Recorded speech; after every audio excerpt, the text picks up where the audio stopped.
I posted a video and I talked about manufacturing jobs coming back to the United States.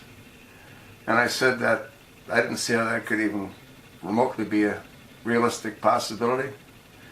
And I talked about the salaries of those that would be responsible in manufacturing various items. What I neglected to talk about is all of the other restrictive elements that would prevent manufacturing to return to the United States. EPA being one of them. You have no idea how many requirements have to be adhered to from a federal perspective to open up any kind of manufacturing facility. It's actually mind-boggling. And then again, you've got various individual state requirements. Just take a look at all the paperwork that has to be posted when you have employees. So if you take into consideration those costs have to be passed along to the consumer for the end product that's being manufactured, which is another reason why it's never going to return to the United States. It can't. It'd be cost prohibitive. You've got all kinds of healthcare regulations. A friend of mine runs a company and they install computer systems into nursing homes that control the axis of movement of those in the nursing homes. The clothing that his employees have to wear have to have a certain fire retardant capability. That's just one example. So he has an additional significant cost to provide those kinds of uniforms. You take a look at building an assembly line, and you have to have so many stalls in the restroom based on the number of employees that you have working. In India, they have a hole in the ground in many of their manufacturing facilities. In India and in China, they can burn whatever they want to burn. Burn old tires, doesn't matter, burn garbage to generate heat. You can't do that here in the United States.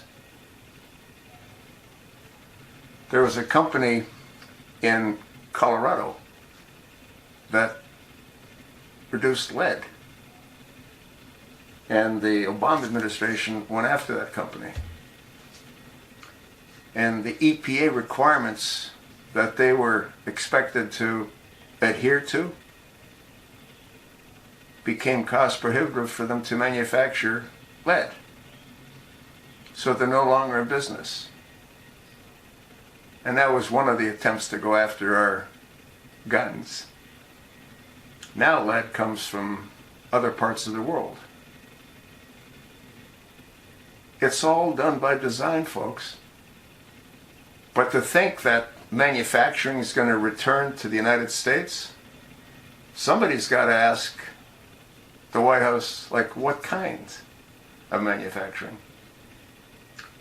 You take a look at states like New York, and there's other states that do the same thing. You want to move a big company in there, they'll give you a tax exemption for a period of 10 years, and then you'll be bent over.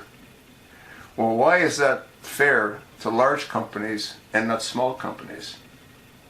Why should someone that has a very large company, well, because he's bringing in additional revenue. That's the excuse they're going to give you. But that shouldn't be the case. We should all be treated equally, should we not? Again, something to think about. Go do your own research. Go take a look at what it would cost to open up a restaurant with all the rules and regulations. It's mind-boggling. I don't know how they do it. Well, most places don't do it. What you see are chains, chain restaurants, because the independents can't really afford to do it. Which is why, again, I don't see manufacturing ever returning to the United States. Do you? If so, what kind of manufacturing? If you do contact the White House and you learn, let me know. I don't believe that's going to happen. This tax bill, it's a gift to the very wealthy. You think not? Well, you're entitled to your own opinion, as I am to mine. Thanks for listening.